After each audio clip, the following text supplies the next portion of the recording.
A'udzubillahi minasyaitonirrajim. Bismillahirrahmanirrahim. Assalamualaikum warahmatullahi wabarakatuh. Alhamdulillah, wassalatu wassalamu ala Rasulillah wa ala alihi wa sahbihi ajma'in, amma ba'du. Kepada Allah, hamba-hamba Allah yang dimuliakan, alhamdulillah bertemu lagi dengan kajian tematik kita tentang ruqyah syar'iyyah. Dan sore hari ini insyaallah saya akan membawakan pertama kalinya yakni kajian tentang sihir, tentang sihir secara terperinci. Nanti tentunya berikut solusinya, solusinya yang telah diberikan oleh para ulama ataupun solusi sederhana agar kita bisa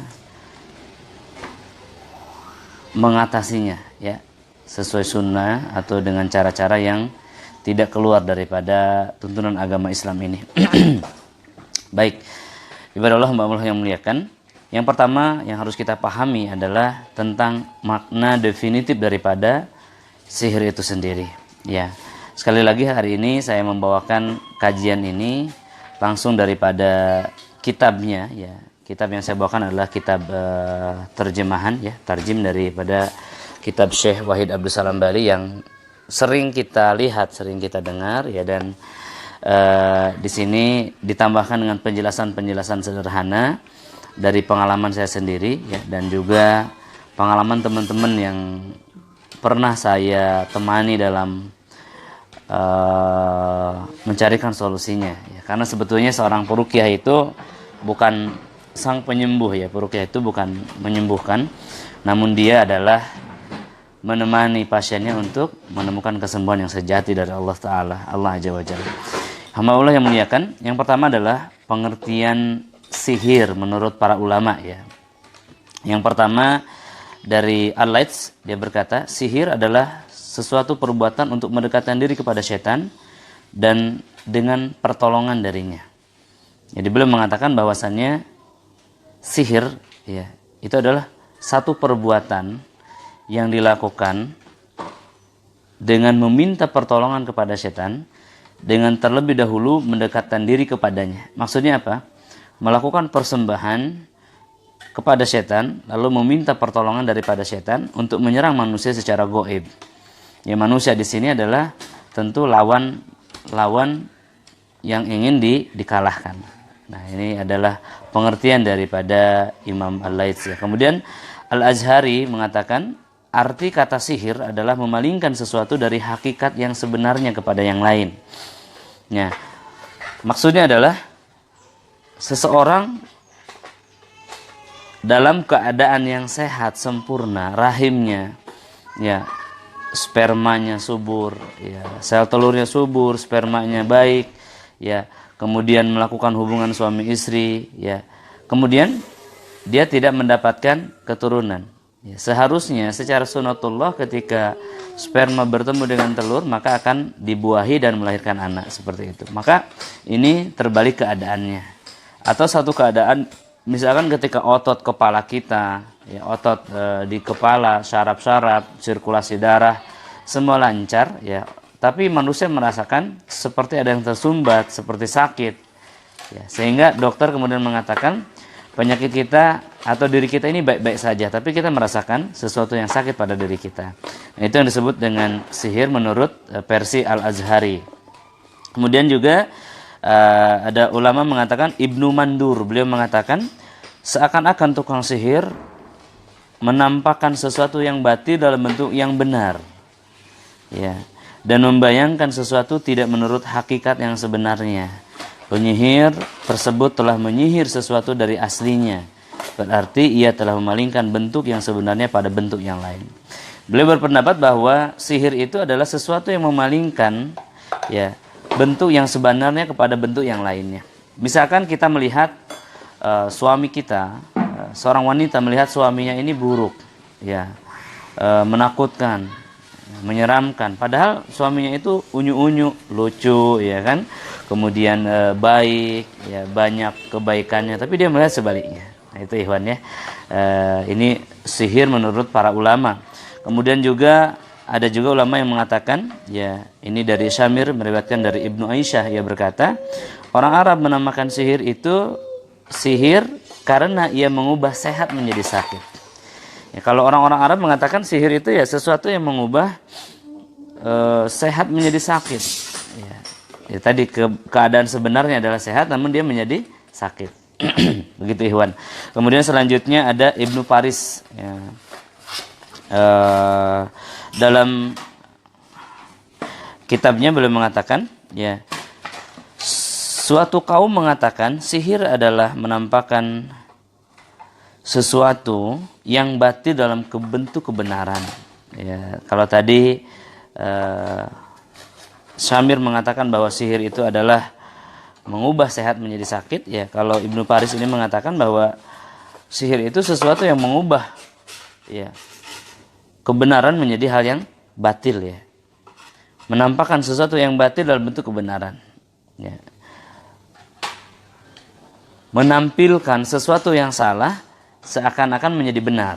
Begitu ya. Sesuatu yang salah menjadi benar. Semisal keadaan seseorang yang kena sihir itu biasanya kita bantu dia, ya, kita tolong dia, kita perbaiki agamanya, kita nasihati, ya. Kemudian apa yang ada di benaknya bahwa kita ini berbuat salah kepada yang kita bantu itu, ya, kepada mereka, kepada pasien kita. Nah ini karena pasien ini memang sudah tersihir oleh setan, ya, membalikan sesuatu. Kemudian juga dalam Al-Mujamul Wasit, ya, disebutkan sihir adalah sesuatu yang sangat lembut dan halus pengambilannya. Nah, sihir juga bisa didefinisikan sesuatu yang lembut, ya. Lembut di sini adalah goib. Kemudian tidak terlihat, ya, tidak nampak. Sesuatu yang bisa merasuk ke dalam jiwa seseorang, mengendalikan. Kemudian dalam Muhitul Muhit disebutkan sihir adalah menampakkan sesuatu dalam bentuk yang paling indah hingga mempesona, ya. Sihir di sini bisa juga dimaksudkan adalah sesuatu yang buruk kemudian ditampilkan dengan sesuatu yang sangat indah, ya. Misalkan sihir tafrik, ya. Sihir tafrik ini goalnya adalah memisahkan suami daripada istrinya, dan mencerai beraikan seorang suami istri yang sedang dalam keadaan saling mencintai. Jadi disihirkan kepada wanita seolah-olah bercerai itu indah, bercerai itu bebas, ya, baik, menyenangkan, bahagia, ya, padahal tentunya dalam perceraian itu ada kehancuran-kehancuran, ya, anak yang depresi, kemudian juga dirinya depresi juga, ya, kesepian, ya, tidak ada nafkah, banyak fitnah, ya, dan lain-lainnya. Tapi setan itu membuatkan bahwa sihir itu adalah sesuatu yang tadi bercerai itu adalah sesuatu yang sangat baik, sangat menyenangkan, bebas, dan lain-lain. Nah, ini adalah beberapa gambaran atau definisi sihir, ya, daripada ulama-ulama yang telah mendefinisikan sebelumnya. Adapun dalam istilah syar'i, ya, Syekh Wahid Abdul Salam Bali mengatakan, beliau menuliskan bahwa Fakhruddin Ar-Razi berkata, sihir dalam istilah syar'i adalah setiap sesuatu yang tersembunyi penyebabnya, ya, penyebabnya dihayalkan tidak sebagaimana mestinya sehingga tidak ubahnya seperti pengelabuan dan penipuan. Ya, kemudian Ibnu Qudamah Al-Maqdisi berkata, sihir adalah buhul-buhul, ya, mantra-mantra dan jampi-jampi, baik yang dibacakan maupun yang ditulis, atau sesuatu yang bisa memberikan pengaruh pada orang yang disihir atau hatinya atau akalnya, ya, kemudian tanpa harus menyentuhnya. Sihir adalah sesuatu yang memiliki hakikat dan benar-benar terjadi, ya. Di antaranya ada yang mengakibatkan kematian, sakit, seorang suami tidak menggauli istrinya, tidak bisa menggauli istrinya, perceraian antara suami istri, menimbulkan kebencian atau rasa cinta antara dua orang. Nah, ini adalah pengertian sihir yang paling lengkap, ya, dari Ibnu Qudamah Al-Maqdisi. Ada juga yang sederhana dari Ibnu Qayyim Al-Jauziyah. Beliau mengatakan sihir terbentuk oleh adanya pengaruh jiwa yang jahat, ya, yang berinteraksi dengan kekuatan alam. Jadi secara sederhana Syekh Ibnu Qayyim Al-Jauziyah mengatakan sihir itu adalah sinergi kekuatan jahat antara ruh dan alam, Jadi maksudnya sihir itu merupakan malapetaka, bencana yang ditimbulkan dari dua interaksi, dari dua hubungan ya antara setan dan alam. Ya, karena di dalam sihir itu ada menggunakan buhul-buhul tadi ya, menggunakan keburukan-keburukan dari alam yang dikumpulkan oleh setan. Ya memang makanya kemudian ada sihir yang mengenai jiwa, ada sihir yang mengenai tubuh manusia, semisal gatal, panas, ya kemudian hal-hal yang lainnya. Ya seperti itu hamba-hamba Allah yang dimuliakan. Nah kemudian selanjutnya adalah pengertian sihir ya. Pengertian sihir menurut Syekh Wahid Abdul Salam Bali, sihir adalah kesepakatan antara tukang sihir dan setan. Ya. Kesepakatan itu disertai dengan syarat bahwa tukang sihir harus melaksanakan sebagian perbuatan yang diharamkan ya, atau bentuk-bentuk kemusyrikan sebagai imbalan atas bantuan setan kepadanya, serta ketaatan kepadanya dalam memenuhi segala permintaannya. Masya Allah tabarakallah. Jadi sihir adalah kesepakatan antara tukang sihir dan setan. Maknanya ada manusia yang mengambil setan sebagai pemimpin, melakukan persembahan kepada setan, ya kemudian meminta sesuatu kepada setan. Misalkan untuk menyakiti, membunuh, ya mencelakakan targetnya. Nah ini hamba Allah yang muliakan. Nah ini kemudian Syekh juga merinci beberapa hal ya. Di sini disebutkan ada 9 hal ya, bentuk persembahan tukang sihir kepada setan. Ya, ada saya pernah menterapi ya satu sihir yang sangat kuat ya, dan setannya tidak mau keluar. Hampir-hampir saja dia mati, terbunuh ya, tapi dia mengatakan saya tidak akan pernah keluar. Kenapa? Karena saya telah dibayar. Saya bilang, berapa kamu dibayar? Dia bilang, saya dibayar 10 juta per bulannya. Nah, sihir yang diperbaharui ya. Korbannya nanti akan mimpi makan. Nah, makan itu adalah gambaran sihir yang diperbaharui. Begitu hamba-hamba Allah yang muliakan ini. Memang ada sihir-sihir yang berat, memang ada akad antara tukang sihir dengan setan, yang sebelumnya tukang sihir itu berakad dengan orang yang hasad yang mengorder sihir tersebut. Nah, hal apa sajakah yang dilakukan tukang sihir dengan setan sehingga setan memenuhi permintaannya? Berikut ada beberapa hal hamba Allah yang muliakan. Yang pertama, misalkan tukang sihir menjadikan Al-Quran sebagai alas kaki ketika masuk ke dalam WC. Jadi di dalam kamar mandi itu kan ada mat ya, sebagai keset. Nah, diletakkan Al-Quran di sana ya, di bawahnya. Kemudian setiap kali tukang sihir itu masuk, dia menginjak Al-Quran. Nah, itu luar biasa kedurhakaan tukang sihir yang membuat setan ridho kepada dia. Ya. Kemudian menulis ayat Al-Quran dengan kotoran atau sesuatu yang najis ya, dengan darah haid istrinya dia tulis Al-Quran, Al-Fatihah ya, Al-Baqarah ya. Tujuannya apa? Tujuannya adalah untuk membuat setan ridho, melakukan kemungkaran, membuat setan ridho ya. Kemudian selanjutnya menulis Al-Fatihah dengan sungsang. Pernah nggak antum menemukan Al-Quran ditulis dalam bentuk melingkar, miring ke kiri ke kanan ya, hurufnya dikurangi dan lain-lain. Sungsang ya, miring ke atas, ke bawah, ke kiri. Nah, ini adalah sesuatu yang membuat setan ridho ya. Kemudian salat tanpa berwudu. Tukang sihir melakukan salat ya. Dia sholat sebagaimana biasanya ke masjid, berwirid dan lain-lain, tapi sebetulnya tidak berwudu. Maka jangan tertipu ya, kalau ada kiai dukun. Memang ada kiai-kiai, ustadz-ustadz yang jadi tukang sihir secara tidak langsung. Dia sholat, tapi tidak wudu. Ada juga yang saya pernah temukan sholat yang kami ketahui ya, sholat tanpa tahiyat. Nah begitu ya, jadi itu order dari setan. Kemudian sebagian ada yang selalu dalam keadaan junub atau tidak mandi janabah. Nah, dia tidak junub, tidak mandi janabah. Ini juga sesuatu yang tentu saja menyelisih syariat, karena sholat itu harus berwudu terlebih dahulu, dan sebelum berwudu harus mandi junub. Hamba Allah. Kemudian ada mengorbankan binatang untuk tumbal. Ada juga ya tukang sihir yang untuk melancarkan aksinya dia harus sembelih dulu ayamnya ditentukan, ayam cemani misalkan, kambing ya.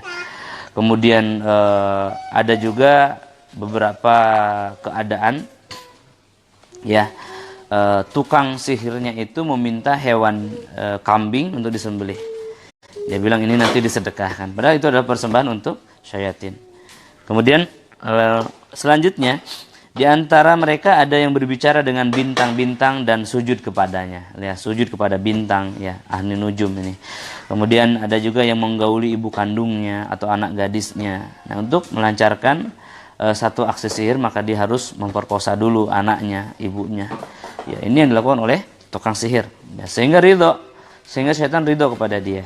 Kemudian di antara mereka ada yang menulis mantra-mantra dengan menggunakan lafal yang bukan bahasa Arab, ya, serta mengandung kalimat-kalimat kufur. Ya, begitu hamba Allah yang dimuliakan.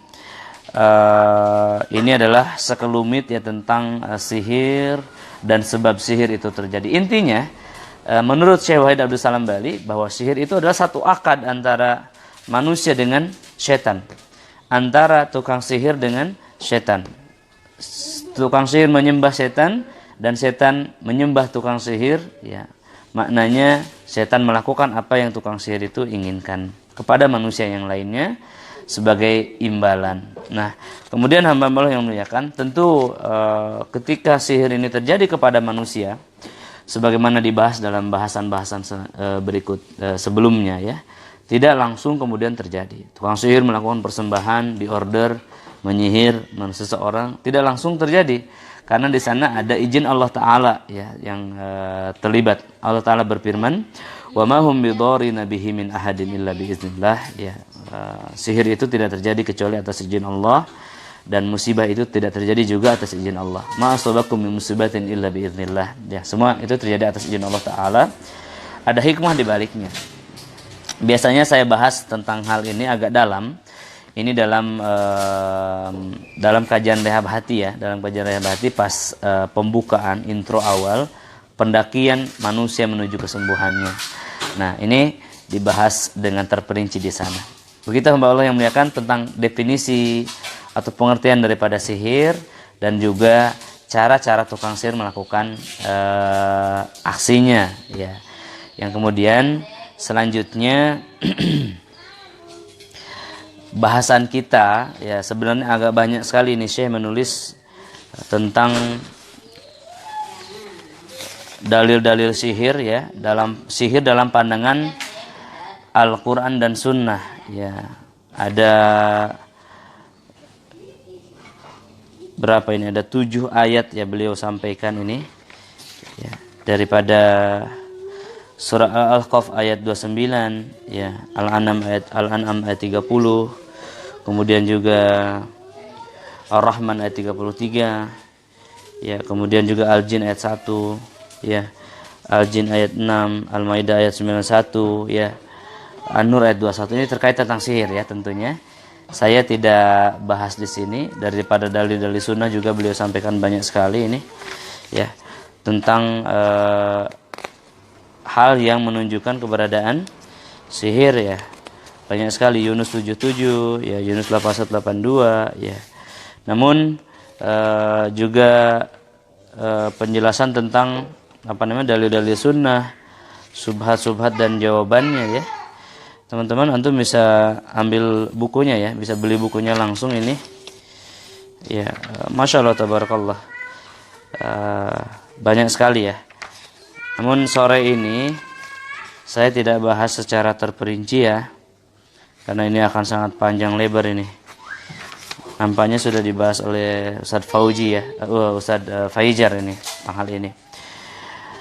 Lihat, ada juga subbab lainnya, bagaimana cara penyihir mendatangkan jin. Nah, tadi sudah dibahas sebagian, ya. Nah, yang saya bahas di sini adalah bagaimana cara pengobatan, ya, pengobatan daripada sihir. Ya, cara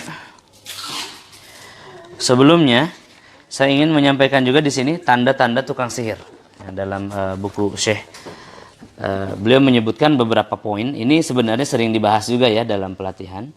Ini saya menulisnya di situ adalah ciri-ciri ruqyah syirkiyah di situ, ya. Namun di sini disebutkan dalam subbab buku ini adalah tanda-tanda tukang sihir. Ini kenapa? Karena jangan sampai antum kena sihir lalu datang kepada tukang sihir untuk mengobatinya. Nah, dipermainkan nanti, ya. Berikut ciri-ciri tukang sihir. Yang pertama adalah menanyakan kepada penderita siapa nama dan nama ibunya. Penyihir menanyakan nama ibunya. Pertama ya. Atau pengobat tersebut menanyakan nama ibu. Hati-hati nih ya. Kemudian yang kedua, mengambil salah satu benda bekas yang dipakai oleh penderita, seperti baju, peci, sapu tangan, kaos singlet dan lain-lainnya. Misalkan begini, ibu pergi ke seorang ustadz dan menginginkan bagaimana agar suaminya sayang kepada ibu. Kemudian ustadz tersebut meminta kepada ibu sapu tangan suaminya. Nah, maka nanti cara yang digunakan ustadz untuk membuat suaminya sayang kepada ibu adalah cara-cara sihir, begitu ya. Kemudian terkadang meminta kepada pasien, kepada penderita seekor binatang dengan sifat-sifat tertentu untuk disembelih dengan tidak menyebut nama Allah. Misalkan yang telinganya begini dan begitu, yang tanduknya begini dan begitu ya. Kemudian menuliskan raja. Raja itu tulisan dalam bentuk Arab ya, baik dalam tubuh, dalam kertas ya, yang tidak bisa dipahami. Ada raja-raja yang mungkar. Kemudian membaca mantra-mantra yang hanya dipahami oleh penyihir saja. Nah, kadang-kadang dia sendiri nggak paham sebetulnya ya, mantra-mantra lokal, bahasa lokal ya, yang dia sendiri nggak paham sebetulnya. Kemudian memerintah kepada penderita untuk menghindari orang atau berujlah dalam beberapa waktu. Misalkan meminta target atau orang yang ingin menyihirkan yang lainnya atau yang berobat ini untuk diam di satu tempat. Misalkan diam di kamar selama 24 jam tanpa melihat cahaya misalkan. Ini ya. Kemudian terkadang meminta penderita untuk tidak menyentuh air. Nah, maknanya tidak berwudu ya, agar manusia ini tidak sholat begitu. Kemudian memberi kepada penderita benda-benda yang harus ditanam dalam tanah. Nah, misalkan kepala kambing ya. Saya pernah meruqyah di Bandung Barat atau Bandung bagian selatan ya. Itu dia bilang ini yang nyuruh saya ini ustadz yang punya pondok besar begitu. Tapi ustadz itu menyuruh dia untuk menyuruh sembelih kambing, kepalanya ditanam di depan rumah. Saya bongkar waktu itu ya. Seperti itu hamba Allah. Ini tukang sihir ini. Kemudian yang selanjutnya memberikan kepada penderita lembaran-lembaran kertas yang harus dibakar, kemudian dihirup asapnya. Nah, bukan rokok ya, berbeda ya. Kemudian berkomat kamit membaca sesuatu yang tidak bisa dipahami. Kemudian terkadang penyihir dapat menebak dengan benar nama penderita, tempat asal, persoalan-persoalan yang dihadapi ya, rumahnya menghadap kemana ya.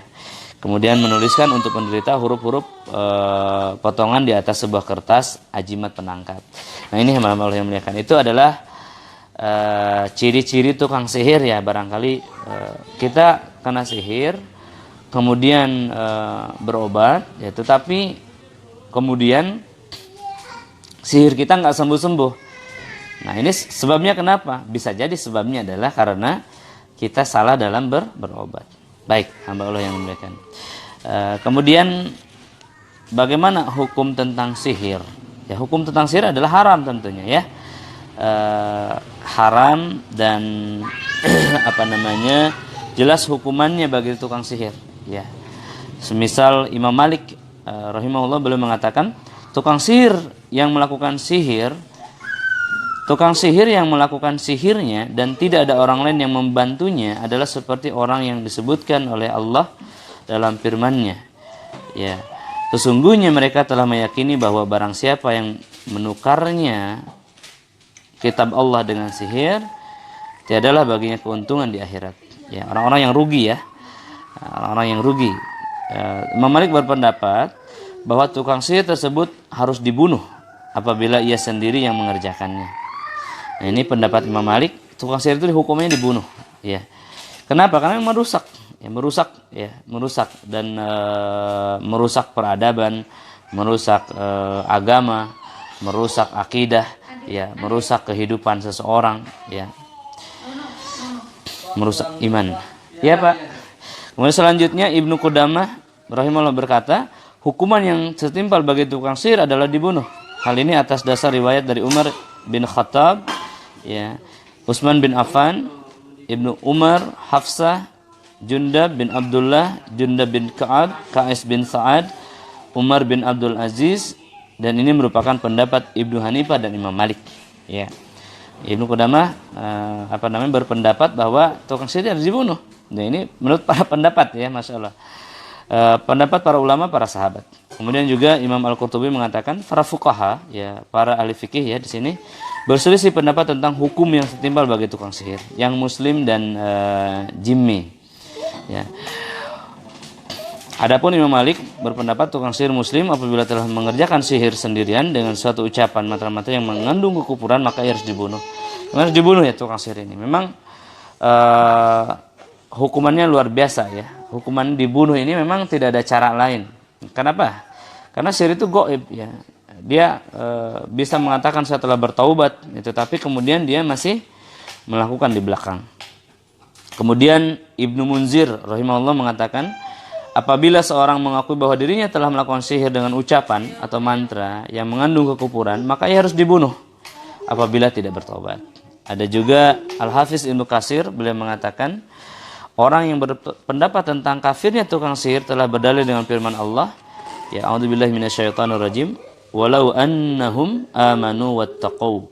Sesungguhnya kalau mereka beriman dan bertakwa. Al-Baqarah 103.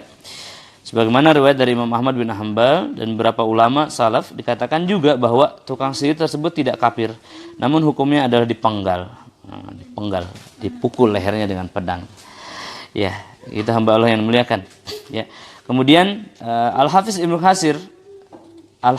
Hajar rahimahullah, kalau tadi Al-Hafiz Ibnu Katsir, ya, yang berpendapat dipenggal lehernya, kalau Ibnu Hajar Al-Asqalani beliau mengatakan, menurut Imam Malik hukum bagi tukang sihir sama dengan hukum orang zindik, yaitu tidak diterima taubatnya dan dibunuh dengan had.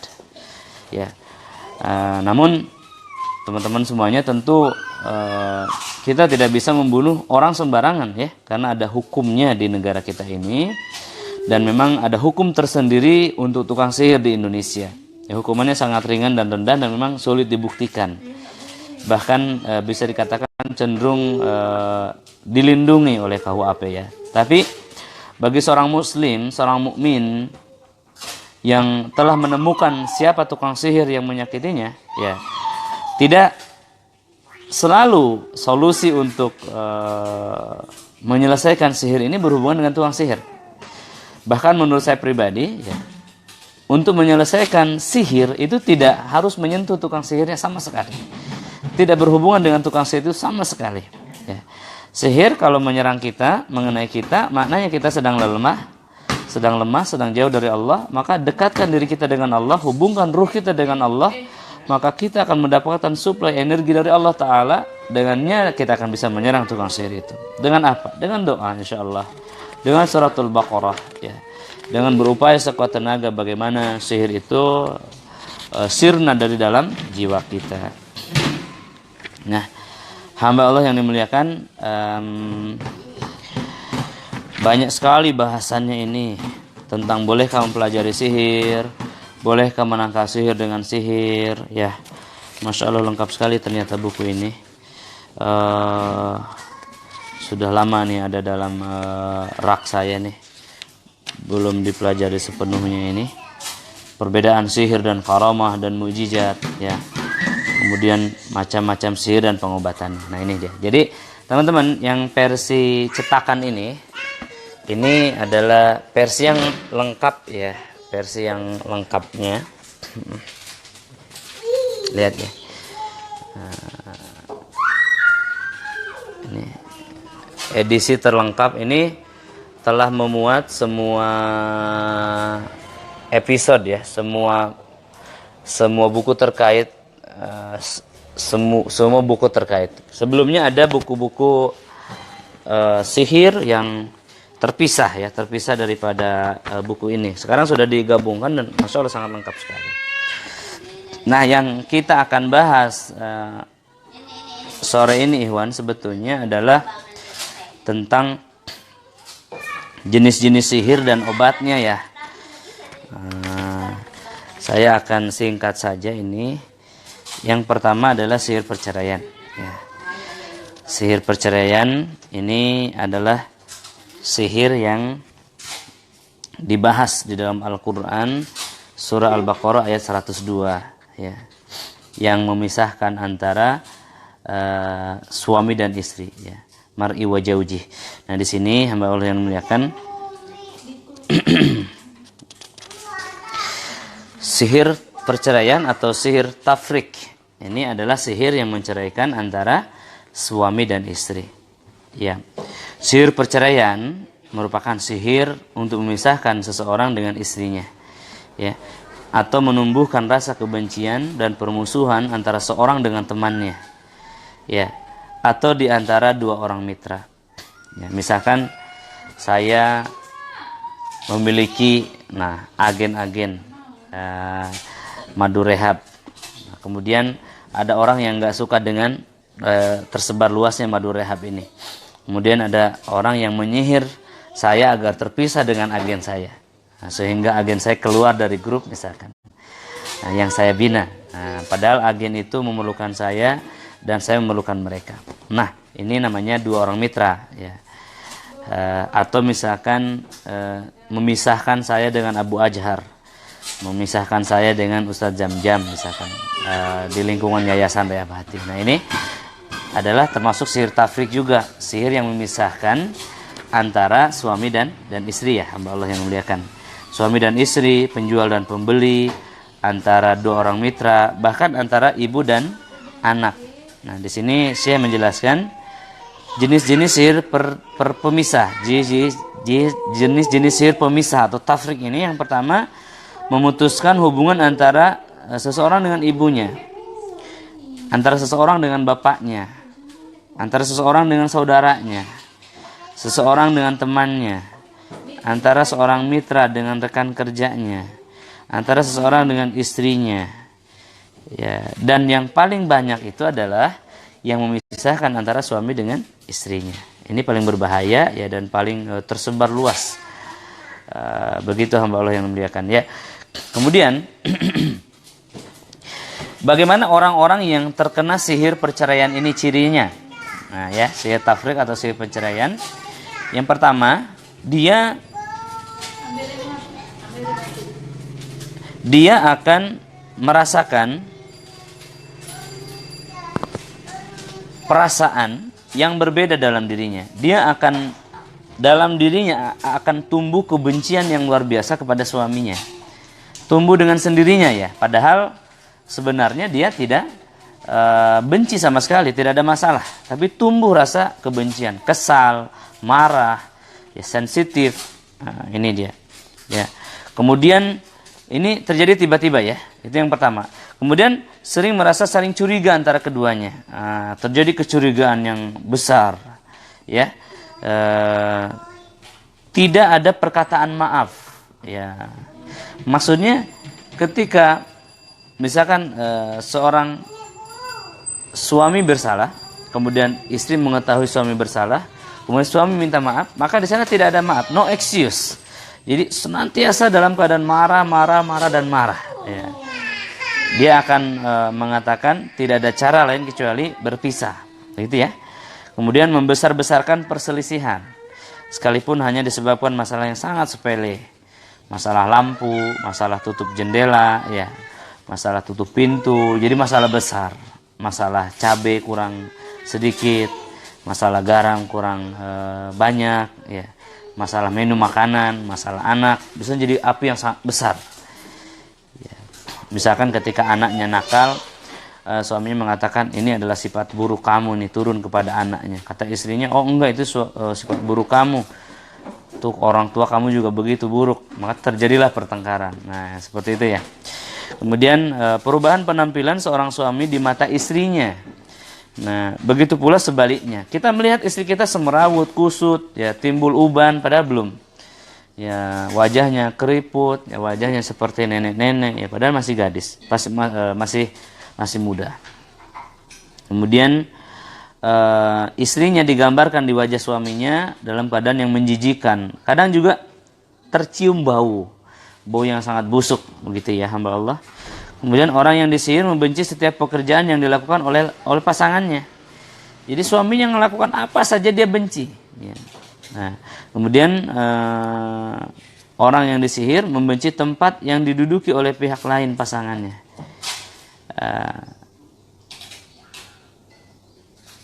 Ya, misalkan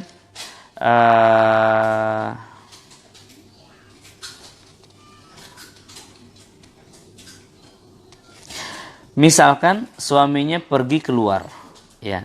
Ketika suaminya di luar, dia sangat merindukan suaminya. Ketika suaminya pulang, terjadilah rasa yang sebaliknya. Nah, ini juga hati-hati ya.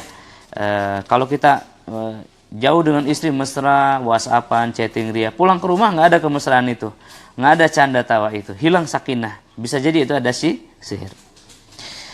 Baik. Kemudian bagaimana sihir ini bisa terjadi, Ikhwan? Ya.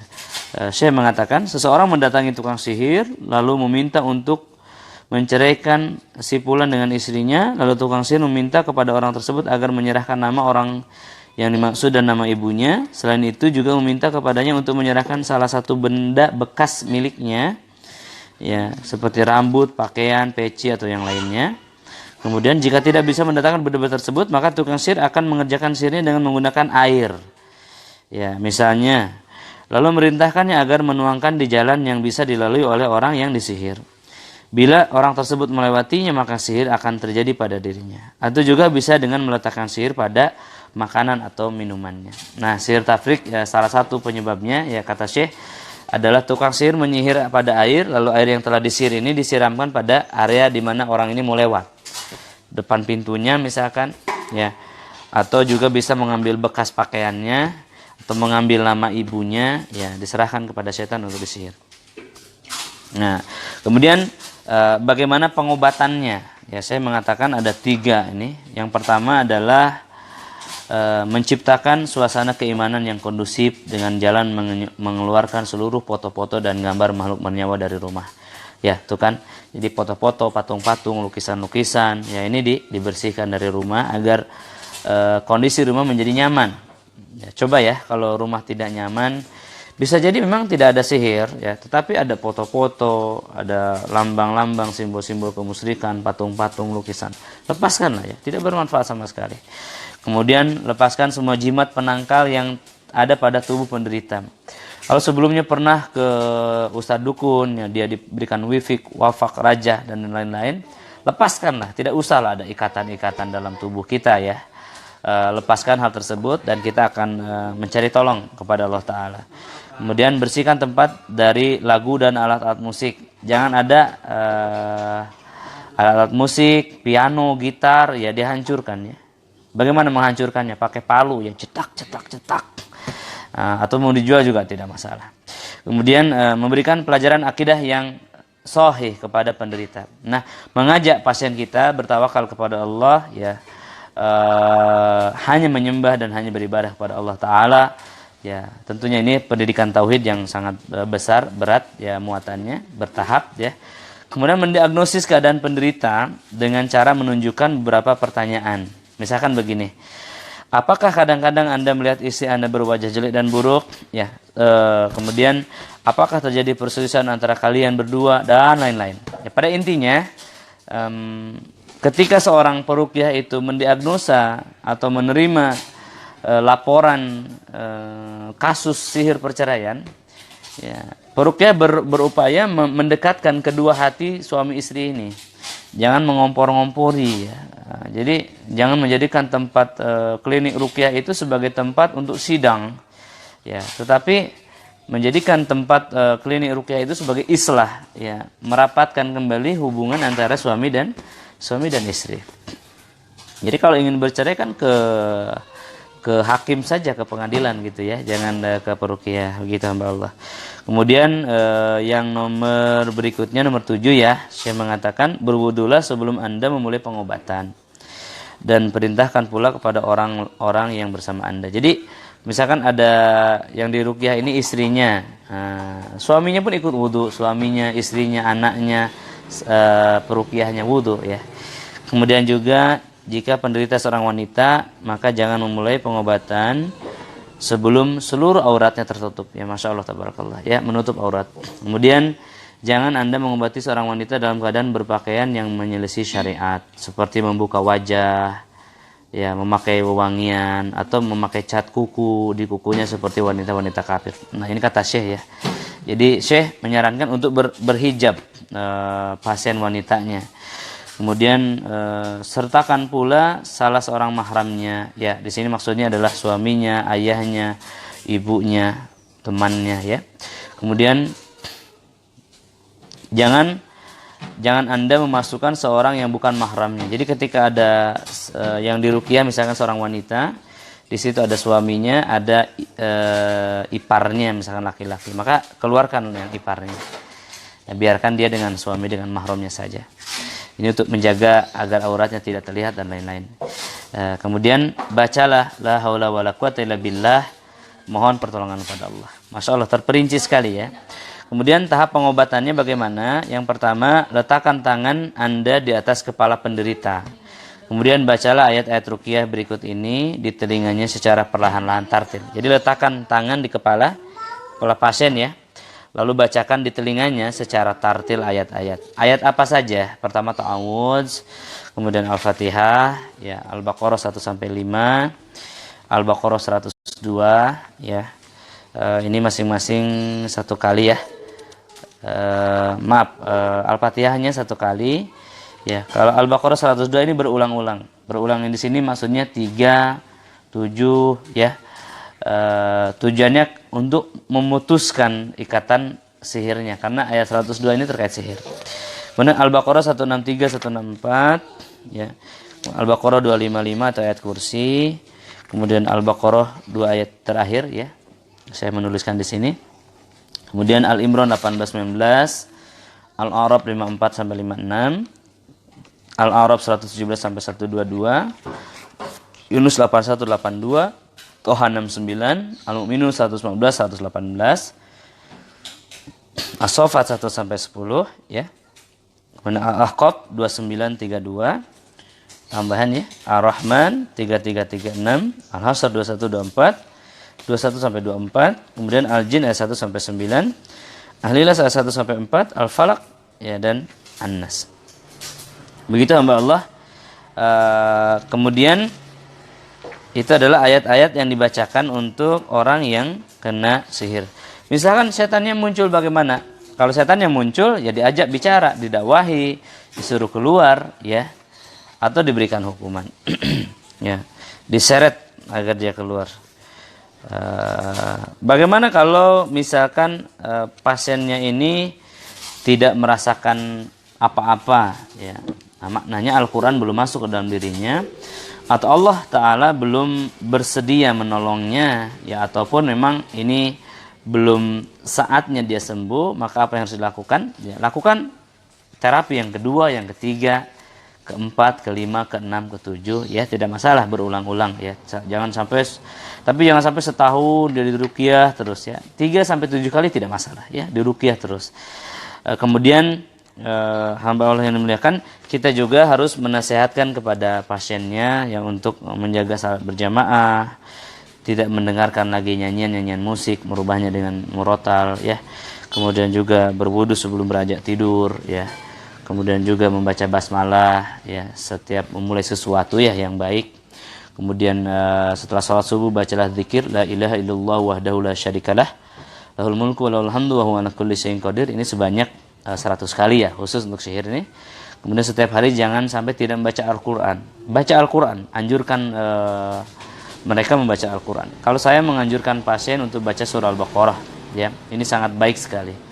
Ada tukang sihir yang mati ketika pasiennya rutin membacakan surah Al-Baqarah. Ada tukang sihir yang gila, ya, ada yang sihirnya terbalik dan lain-lain.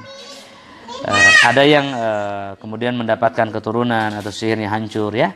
Masya Allah adalah setelah 1 tahun ya, istiqomah. Kemudian ada juga tips berikutnya dari Syekh, setiap kemudian bergaul dengan orang-orang soleh ya. Mulai mendekati orang-orang soleh, berkomunitas, bergaul ya dengan mereka, saling tolong menolong, saling beri hadiah ya. Kemudian hendaknya selalu membaca zikir pagi dan sore. Nah, kita hamba-hamba yang muliakan, itu adalah pertolongan untuk sihir tafrik ya daripada Syekh Wahid Abdul Salam Bali. Bagaimana cara melakukan pertolongan terhadap sihir ini. Sihir yang kedua adalah sihir mahabbah ya, atau sihir velet. Nah, ini ya, kemudian berikutnya adalah sihir tipuan penglihatan. Ya, sihir tipuan penglihatan ini sihir yang mengelabui pandangan manusia ya. Apa nih bahasa Arabnya? Sihir tipuan penglihatan ya. Kemudian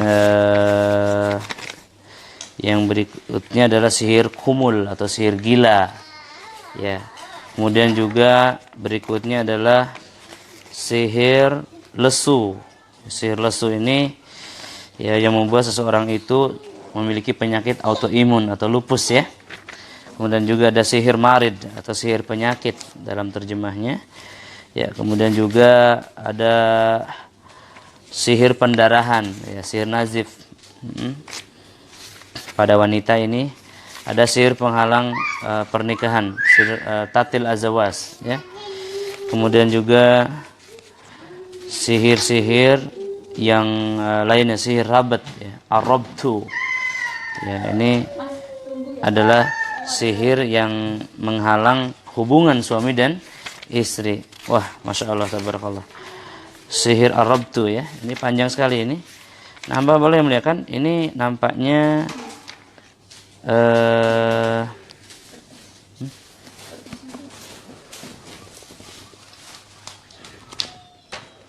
ya, nampaknya tidak bisa dibahas sekarang ini ya.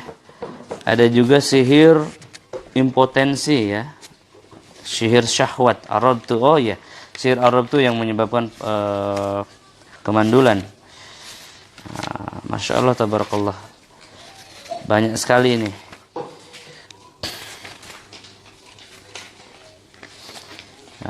Ada juga sihir arabtu itu dibagi 5 ya. Ada yang membuat laki-laki impotensi, membuat wanita terkunci pahanya saat melakukan, membuat seorang pengantin tidak sukses melakukan hubungan suami istri sampai ada 9 tahun ya nggak sukses. Nah, ada juga yang membuat wanita pendarahan, ada juga membuat halangan pada area pribadi wanita. Nah, ini hamba Allah yang muliakan, ternyata caranya bermacam-macam ini, banyak sekali ya cara perlindungannya. Masya Allah, tabarakallah. Insya Allah kita akan bahas pada pertemuan berikutnya ya. Ini bukunya, antum bisa cari dan beli sendirilah.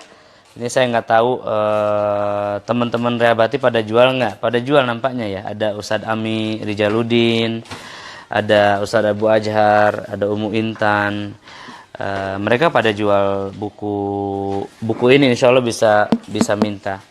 Bisa juga kepada agen-agen khusus saya ya, agen Madu Rehab, boleh juga meminta buku ini, mencarikannya, karena insya Allah ada diskon besar ya. Misalkan Abu Ajar, beliau punya diskon 40% langsung tuh dari penerbitnya, dari grosirnya, jadi bisa beliau jual dengan harga yang terbaik. Ataupun antum bisa cari di toko-toko buku sunnah lah, ini sudah tersebar luas ya.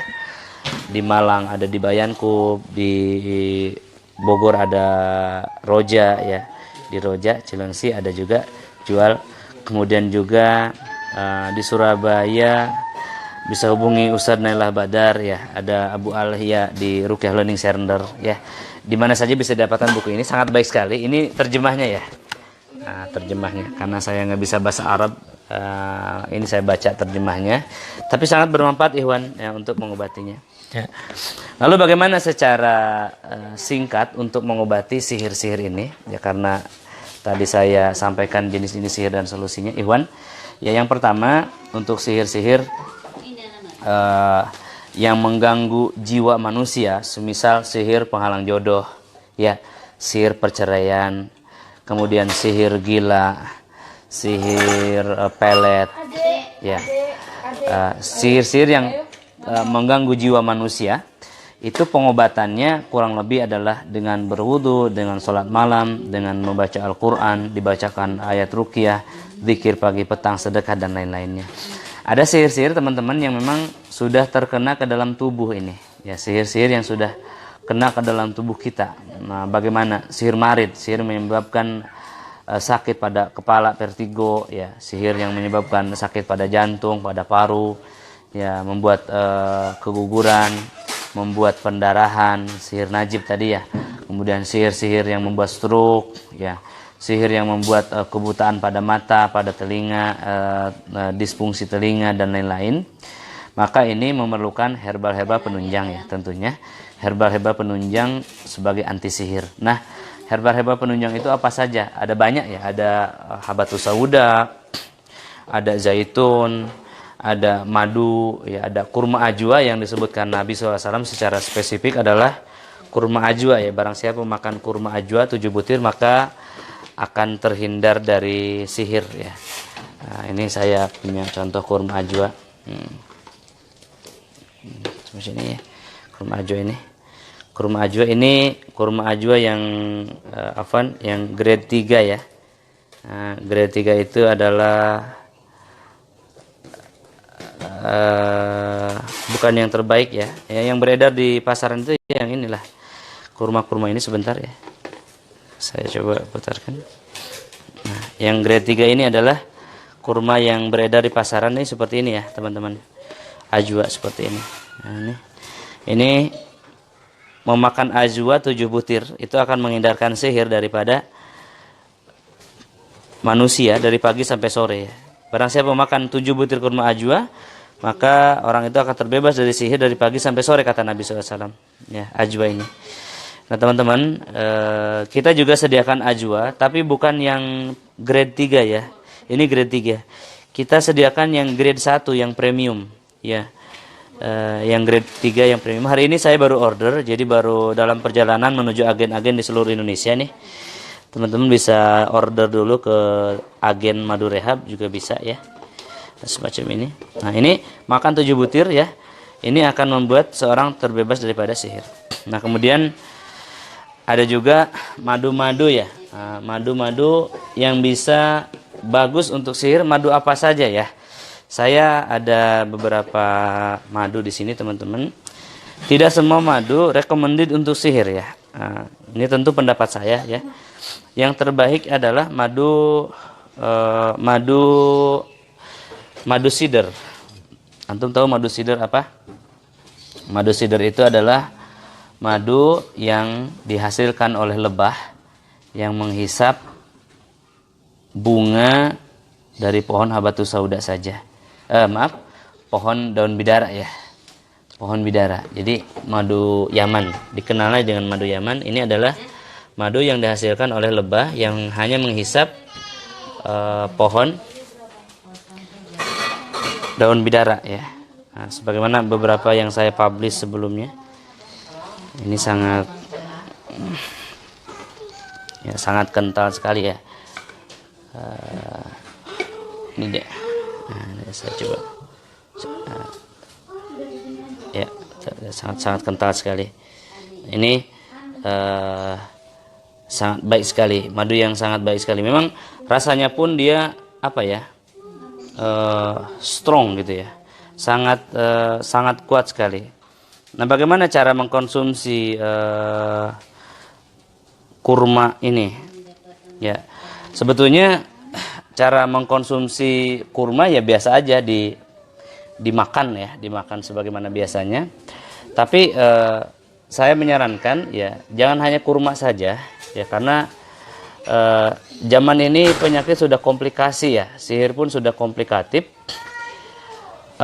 Maka jangan hanya mengandalkan kurmanya, tetapi juga gabungkan dengan yang lainnya, semisal dengan sider bagia ini atau varian madu Yaman yang sangat baik ini ya.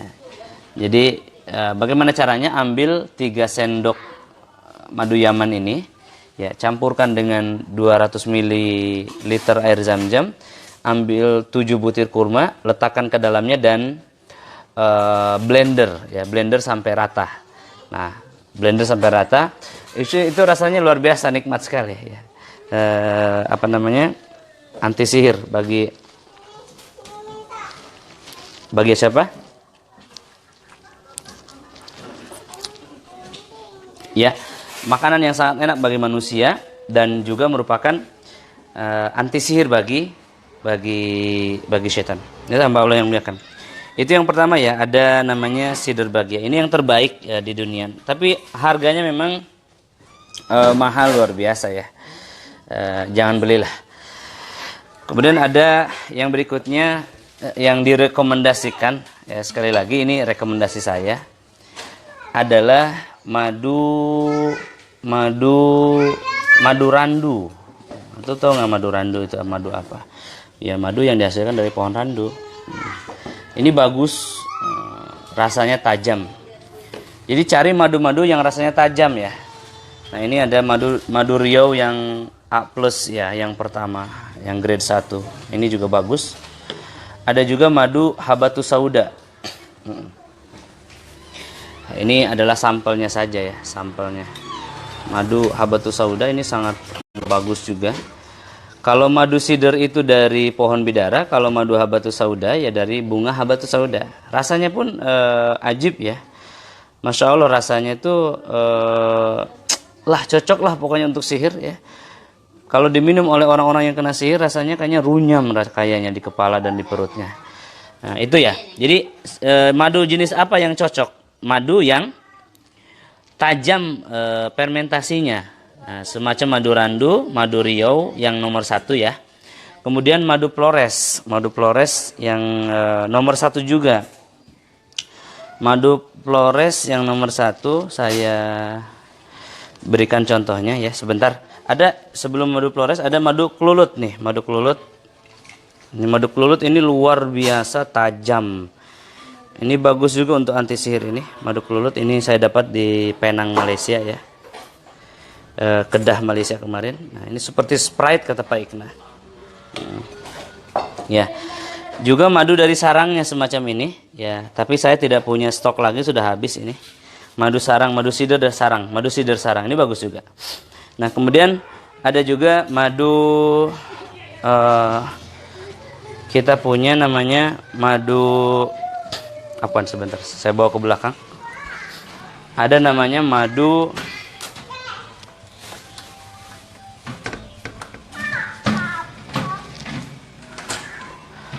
Yaman. Oh, maaf, ya Allah. Madu Flores tadi ya. Nah, madu Flores ya. Madu Flores ada di bawah ini. Aduh, mohon maaf ini susah nih. Kita ambil dulu madu ini aja ya. Madu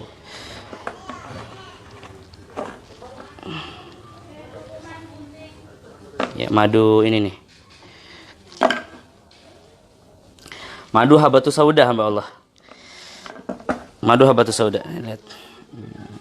Nampak nggak ya? Dia sangat kental, hitam. Ya, agak hitam.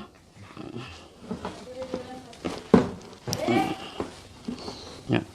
Lihat ya. Ya, seperti ini. Ya. Oh, Masya Allah. Ini saya sangat sarankan antum beli jangan sedikit-sedikit ya.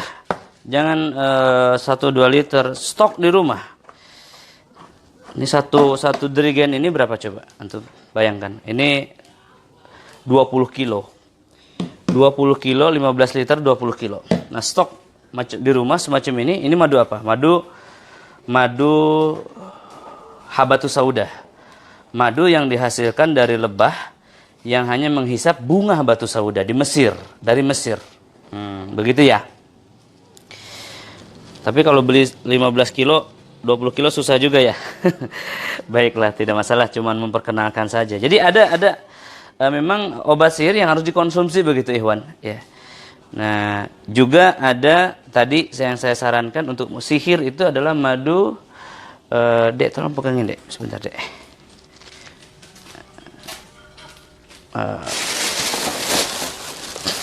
Ini bukan sampah ya, ini botol-botol untuk madu rehab ini.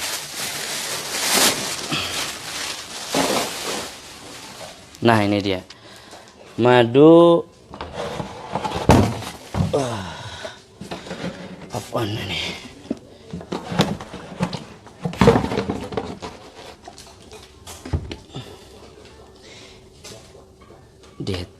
Wan, tolong ambilkan itu Wan. Di plastik itu ada itu Wan, ada botol gelas. Itu plastik Wan. Di kursi Wan. Itu di kursi tinggal itu dia Wan. Nah, itu ada gelas madu Bi.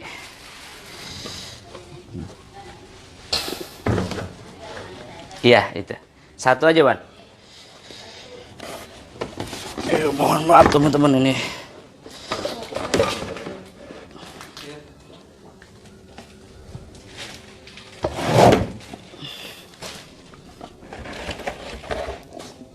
Dua Wan.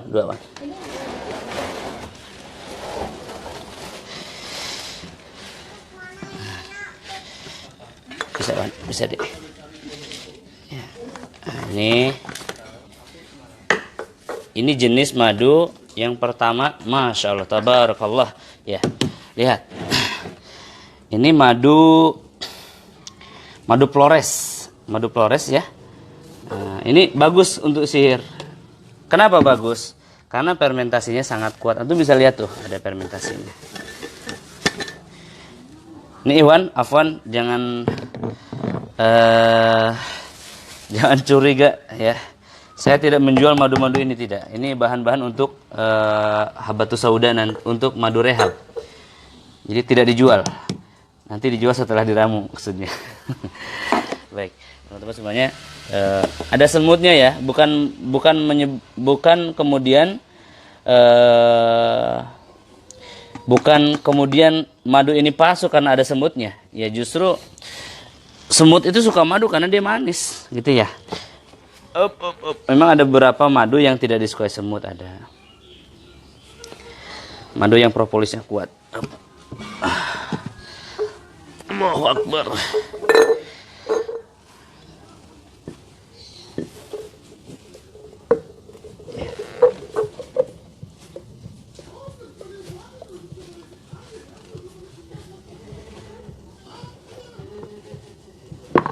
Ya, masya Allah.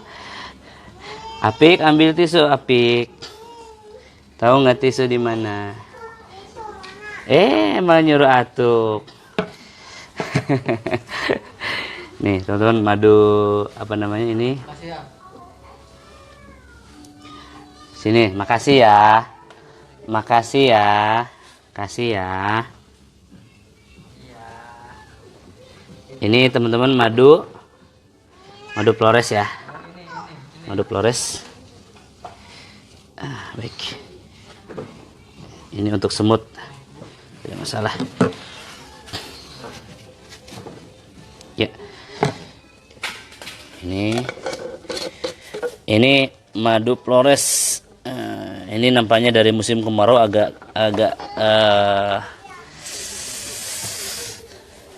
kental ya. Ini bagus untuk sihir. Jadi udah kena sihir, minuman masih Coca-Cola. Waduh, kasihan deh ya.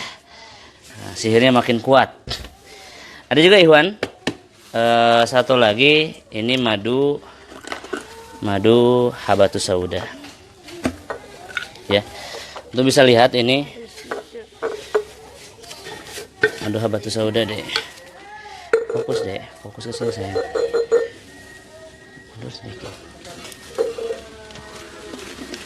Fokus di tengah ini. Nah, ini adalah fokus ini. Ada madu habatus sauda. Antum bisa lihat ya, sangat kental sekali. Allahu Akbar. Dan sangat berat sekali.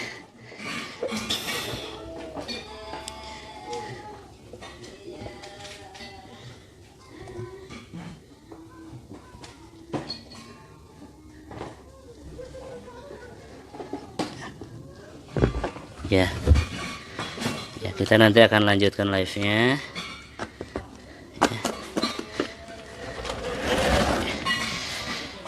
Ini stok di belakang ini adalah tidak dijual ya. Ini stok ini adalah untuk pembuatan madu rehab anti sihir. Baik, kita bawa sekarang.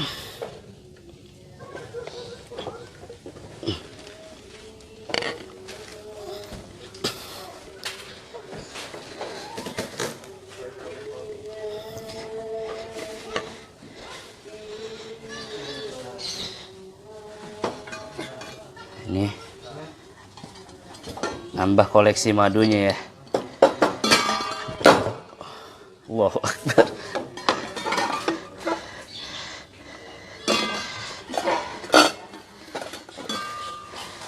Ya. Ada 3 jenis madu yang berbeda ya. Nah, yang keempat ini madu apa ini?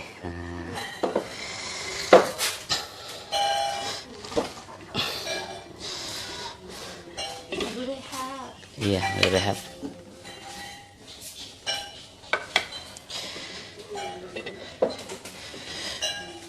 Allahu Akbar.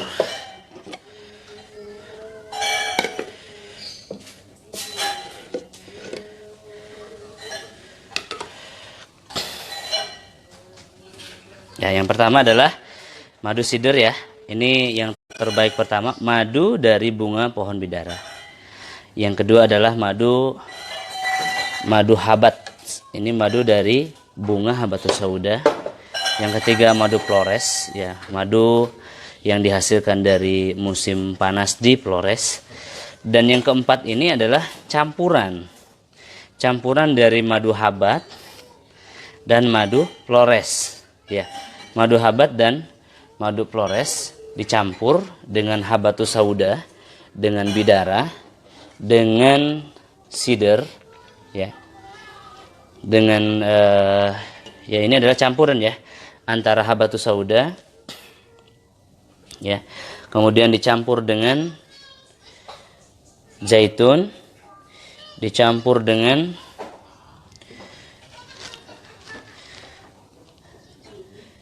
propolis ya. Jadi madu habatus sauda dicampur dengan madu Flores, dicampur dengan habatus sauda, dicampur dengan zaitun, dicampur dengan propolis, dicampur dengan minyak bidara. Nah, kemudian diruqyah ya, dan menghasilkan satu produk namanya madu rehab. Nah, gitu hamba Allah.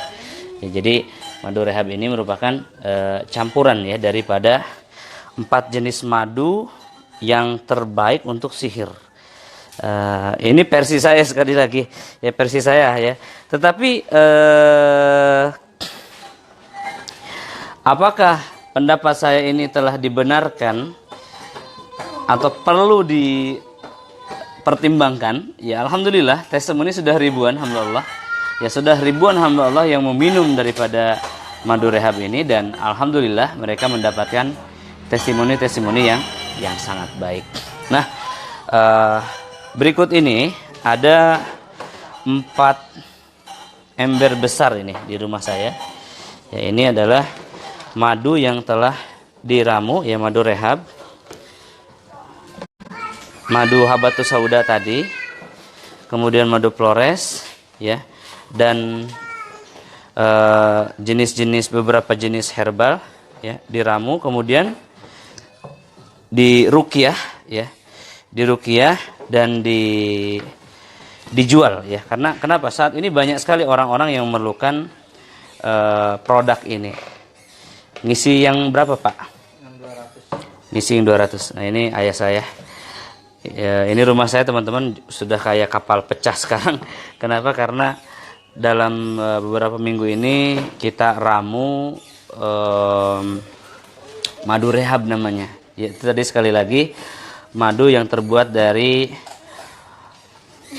madu habatus sauda ya, kemudian dicampur dengan madu Flores, dicampur dengan madu kupang sebagian ya, dicampur dengan habatus sauda, dicampur dengan zaitun, dicampur dengan propolis, dicampur dengan minyak bidara, dan kemudian saya ruqyah sendiri ya, dengan tangan kami sendiri. Ini diramu, kemudian diedarkan oleh agen-agen kita yang amanah juga. Sini ada banyak botol-botol kemasan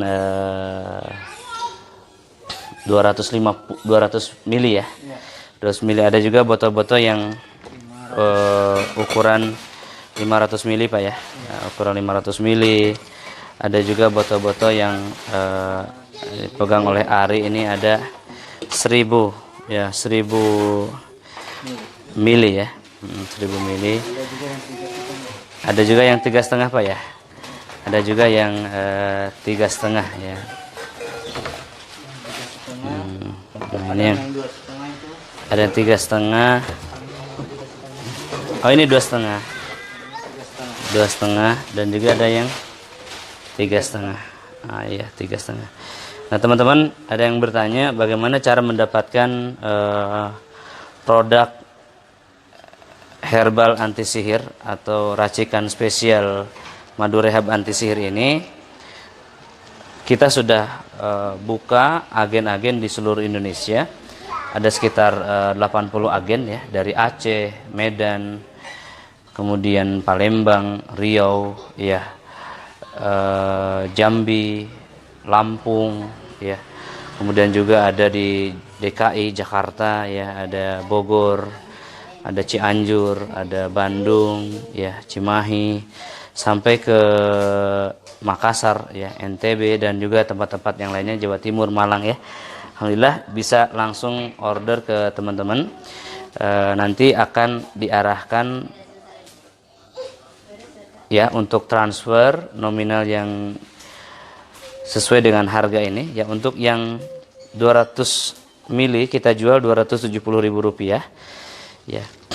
Untuk yang 250 mili kita jual 370 ya. Untuk yang 3,5 kita jual 470 ya, dan untuk yang 500 kita jual 670. Untuk yang 1 liter kita jual 1,2 juta rupiah. Pak, di mana ada ini Pak tempat yang pakai tangis itu ya? Enggak. Iya. Buat ngecek, bukan ngecek. Nah, ya teman-teman semuanya ya, kita lihat bagaimana kekentalan madu ini. Kita lihat ya. Nah, madu ini telah dicampur tadi dari madu habatus sauda. Ya, sekali lagi madu habatus sauda, kemudian madu Flores ya. Kemudian madu kupang, habatus sauda itu sendiri, minyak zaitun itu sendiri, kemudian juga propolis ya. Dan juga minyak sider ya. Semuanya grade yang terbaik ya. Dicampur sehingga menjadi seperti ini, kalis seperti ini. Jadi tidak terpisahkan lagi, dan ini sudah dicoba dicek, disimpan beberapa hari, ini tidak lentur lagi ya. Alhamdulillah ini tidak terpisah lagi, maksudnya tidak ada layer lagi ini. Dan ini sudah diruqyah tadi siang, saya sendiri yang ruqyah alhamdulillah. Teman-teman semuanya, ini sangat diperlukan untuk anti sihir ya. Sebagai media anti sihir. Kenapa? Karena kata Ibnu Qayyim al-Jauziyah bahwa sihir itu tercipta daripada dua hal, yakni ruh yang jahat, yakni setan, dan alam. Nah, maka kita menghasilkan antinya pun dengan dua, yakni dengan wahyu Al-Quran dan juga dengan manfaat daripada herba-herba sunnah yang penuh berkah dari alam ini. Ya, barakallahu fikum, mudah-mudahan bermanfaat. Nanti saya lampirkan agen-agennya teman-teman yang ingin order. Ini tidak ready stock ya, jadi teman-teman semuanya mengorder terlebih dahulu, melakukan pembayaran, kemudian nanti kita akan buatkan. Ya. Kenapa saya tidak buat herbal ini ready stock? Ya. Tujuannya adalah agar herbal-herbal ini senantiasa segar. Jadi ketika antum mengorder, mengonsumsinya dalam keadaan segar, fresh ya, begitu. Jadi tidak dibuat stok banyak, hanya sesuai order saja. Sesuai order saja. Alhamdulillah, order yang pertama itu hanya 1 liter sebetulnya dari Singapura ya. Kemudian order yang kedua 4 liter, yang ketiga 50 liter, yang keempat ada 100 liter, kemudian 260 liter, dan yang minggu kemarin itu ada 700-an order. Dan minggu ini saya siapkan untuk 1000 order. Nah, tujuannya adalah untuk memenuhi kebutuhan pangan bagi kaum muslimin muslimah dimanapun berada, Mudah-mudahan Allah mudahkan urusannya, mudah-mudahan Allah Ta'ala sembuhkan penyakit-penyakitnya. Herbal ini adalah persembahan dari saya untuk kaum muslimin. Mudah-mudahan menjadi berkah bagi kami dan keluarga, untuk agen juga dan untuk seluruh kaum muslimin. Wassalamualaikum warahmatullahi wabarakatuh. Sampai bertemu pada kajian sihir yang seri yang kedua.